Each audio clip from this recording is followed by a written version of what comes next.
Assalamualaikum warahmatullahi wabarakatuh.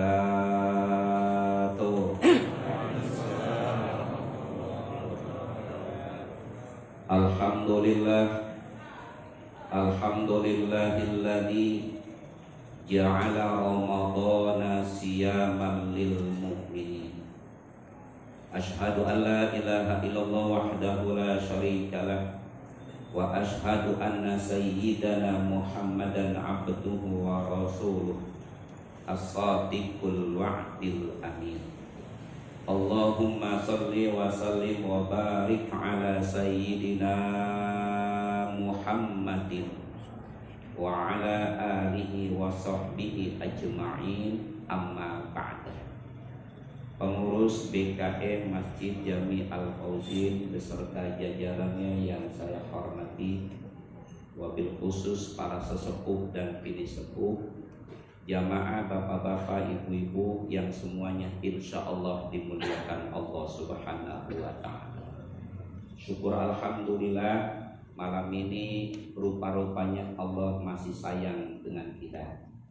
Kita masih diberikan kesempatan untuk melaksanakan ibadah. Dari sekian banyak saudara-saudara kita yang sudah tidak diberikan kesempatan.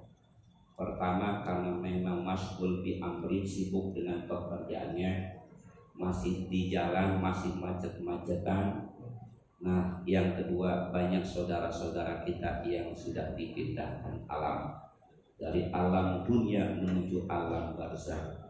Mudah-mudahan saudara-saudara kita yang diwafatkan oleh Allah, kuburannya dijadikan taman surga oleh Allah Subhanahu wa ta'ala.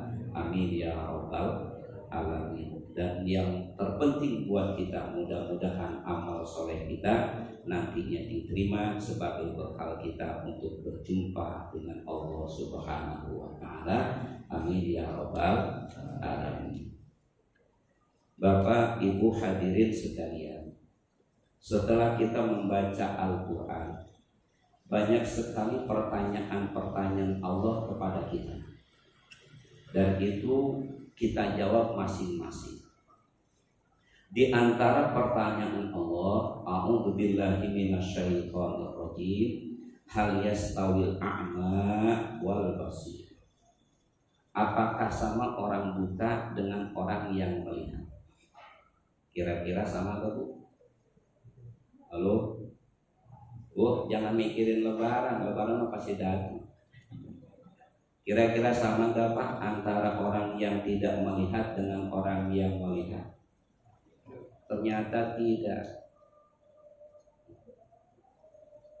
Buat orang yang melihat, dunia ini menjadi nikmat. Tapi buat orang yang tidak melihat, Masya Allah.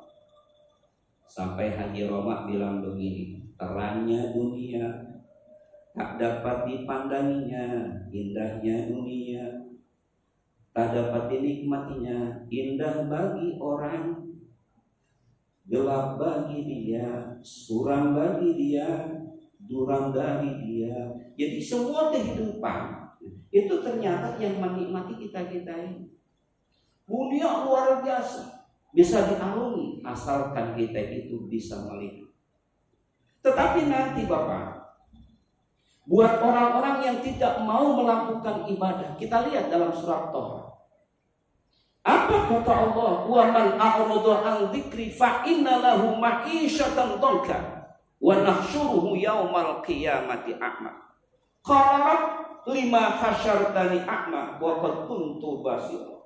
Qala kadzalika atatka ayatuna fanasitaha wa kadzalikal yauma. Orang-orang yang berpaling dari aku. Ini banyak orang-orang yang sudah berpaling dengan Allah. Orang-orang pada sholat, dia masih di rumah, lagi santai-santai, lagi smoking, lagi ngopi. Ngopinya pakai jisoka, pakai Samsung.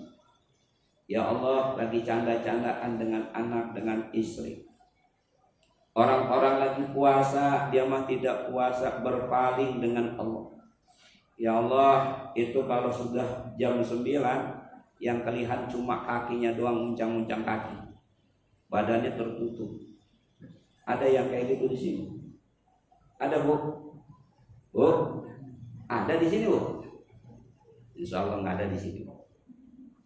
Ya Allah, orang-orang melaksanakan ibadah dia mah enggak, orang-orang melaksanakan amal soleh dia mah tidak, orang-orang melakukan kebaikan dia justru malah melakukan kejahatan.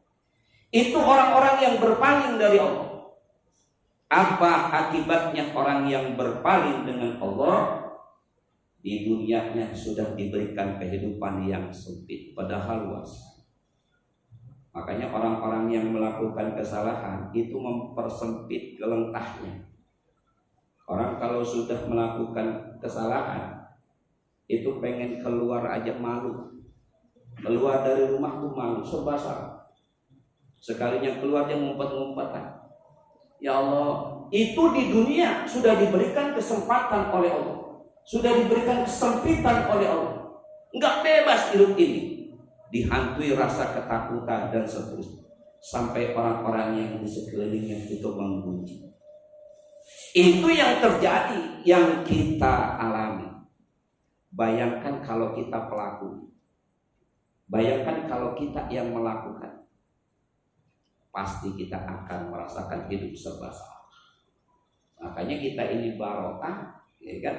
Karena nurut dengan aturan Allah. Yang kedua, nanti wa nahsyuruhu yaumal qiyamati a'ma. Saya akan giring orang yang berpaling dari aku itu dalam keadaan buta. Bayangkan akhirat belum kita mengalami, kemudian kita dilepas di sana, dibangkitkan oleh Allah dari kubur dalam keadaan buta. Apa enggak bikin susah kita hidup ini? Protes nih orang. Ya Rabb, lima hasyartani a'ma wa qad kuntu basira. Ya Rabb, kenapa aku giring dalam keadaan buta? Padahal waktu hidup saya di Depok, di Pesona, saya dalam keadaan melihat. Apa jawaban Allah? Dulu si ente, orang-orang pada sholat, ente mah enggak sholat. Orang-orang pada puasa, ente mah tidak puasa. Orang-orang melakukan amal soleh, ente malah melakukan amal jahat. Orang-orang pengen melakukan semua kebaikan karena persiapan untuk menghadap aku dengan amal soleh, kamu enggak melakukan amal soleh. Nah sekarang aku lupa dengan kamu. Lupa aku dengan kamu, udahlah, enggak usah banyak bicara. Ya malaikati khuduhu fagulu summal jahim masal. Hai malaikatku, ini orang belenggu, ikat dia ini, lempari dia ke dalam neraka. Naudzubillah min dzalik. Itu akibat dari orang yang berpaling dengan aturan Allah. Makanya kalau kita ngaji nih, ngaji kita dari mulai yang kecil sampai yang besar, ternyata satu doang yang bisa membahagiakan hidup kita itu adalah amal soleh. Amal soleh. Karena orang yang melakukan amal soleh itu akan menghasilkan buah yang soleh juga. In khairan fa khairun, in syarran fa syarrun. Kalau kita tanamin terus amal soleh terus, nah itu akan menghasilkan buah yang baik. Nah sekarang caranya kita itu melakukan. Nah setelah kita renungin bapak-bapak, ibu-ibu sekalian, ternyata agama itu luar biasa. Menciptakan hidup kita bahagia dunia sampai ke negeri akhirat, selamat dunia sampai ke negeri akhirat. Enggak ada yang namanya materi, enggak ada yang namanya harta, enggak ada yang namanya dunia yang menjamin manusia hidup bahagia selamat sampai dunia dan akhirat. Yang ada cuma agama, li sa'adatil basyari dunia wa ukhra. Untuk menciptakan kebahagiaan dunia sampai ke negeri akhirat. Makanya tugas kita di samping kita itu mencari nafkah, juga membina mental anak-anak kita supaya mau melakukan ibadah kepada Allah yang memberikan rezeki kepada kita. Caranya bagaimana? Caranya dengan adab. Caranya dengan adab, dengan akhlak. Makanya hidup ini harus beradab itu. Kalau kita beradab, insya Allah hidupnya kita itu akan menjadi rahmatan lil alamin. Kayak kita punya ilmu kan tadi, beradab kita ya berbagi. Karena banyak orang itu kaya tapi tidak menjadi rahmat, itu banyak. Ada orang berlimpahan harta tetapi tidak menjadi rahmat, itu banyak. Kalau bahasa saya ngajarin ke santri itu, jangan kita minta kaya kalau belum tahu ilmu kaya. Karena kalau kita kaya nggak tahu ilmunya, malah dibenci orang. Tapi kalau kita kaya kemudian kita tahu ilmunya, insya Allah orang-orang akan senang dengan kita.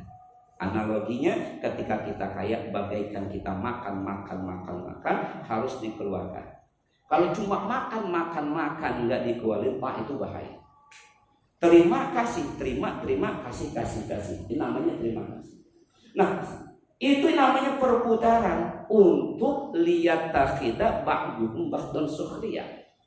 Perputaran itu akhirnya akan membentuk yang namanya akhlak. Oh, hidup berbagi akhlak. Ya. Berbagi antara satu dengan yang lain. Ketika orang itu kita salurkan pasti bahagia.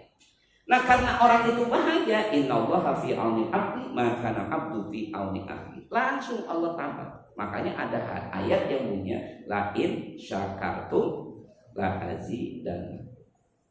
Jadi sudah disiapkan namanya ziyadatun nikmah asalkan syukur. Nah, syukur itu berbagi dengan harta. Itu namanya orang yang ziyadatun nikmah.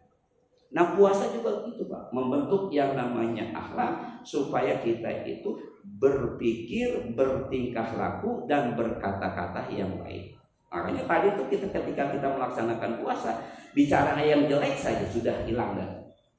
Itu membentuk akhlak. Berarti nanti setelah kita Ramadan, setelah ditinggalkan oleh Ramadan, kita harus punya prinsip itu.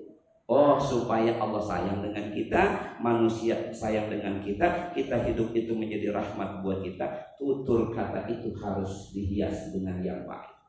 Tingkah laku kita dengan yang baik. Bahkan bermuamalah kita dengan cara yang baik. Sampai Rasulullah bilang begini, man lam yada qala zur wal amala falaysa lillahi ayyada'an fi ta'amihi wa syarab. Orang ketika melaksanakan puasa dari pagi sampai sore, tapi mulutnya selalu bicara cara yang kotor, buat Allah enggak diterima. Enggak butuh orang-orang yang kayak gitu. Berarti apa? Ketika kita berakhlak, ngikutin aturan Allah, menghormati aturan Allah, insya Allah hidup kita itu akan disayang dan dicintai sama Allah. Nah, begitu juga haji. Coba kita lihat haji. Haji itu membentuk akhlak. Al-hajju asyhurun ma'lumat faman faradha fihi al-hajja fala rafasa wala fusuqa wala jidala. Membentuk akhlak. Ketika kita sedang melaksanakan tawaf di Ka'bah, sa'i, di situ banyak wanita-wanita, macam-macam seluruh dunia pada saat itu kumpul. Kita tidak melaksanakan maksiat, tidak kita melaksanakan fasik, dan juga kita tidak bertengkar. Padahal kaki kita diinjak.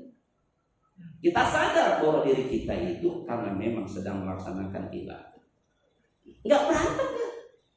Begitu juga kita sholat. Tadi kita rasain dengan imam yang luar biasa. Apa katanya dalam Al-Quran? Inna sholata tanha anil fahsya'i wal munkar. Sejuk kita ini. Karena memang saat kita melaksanakan puasa, nggak boleh kita melakukan perkara yang keji dan perkara yang munkar. Mudah-mudahan setelah kita didik 1 bulan di bulan suci Ramadan ke depan ini, mudah-mudahan akhlak kita lebih bagus, adab kita lebih bagus, karena memang itulah yang akan dilirik dan diterima oleh Allah Subhanahu wa Ta'ala. Terus semangat kita melaksanakan ibadah dengan satu harapan, saat kita itu berjumpa dengan Allah nantinya, amal soleh kita itu menjadi teman kita di alam kubur, di alam barzakh. Amin ya rabbal alamin. Demikian yang bisa saya sampaikan. Mohon maaf lahir batin. Billahi taufiq wal hidayah. Wassalamualaikum warahmatullahi wabarakatuh.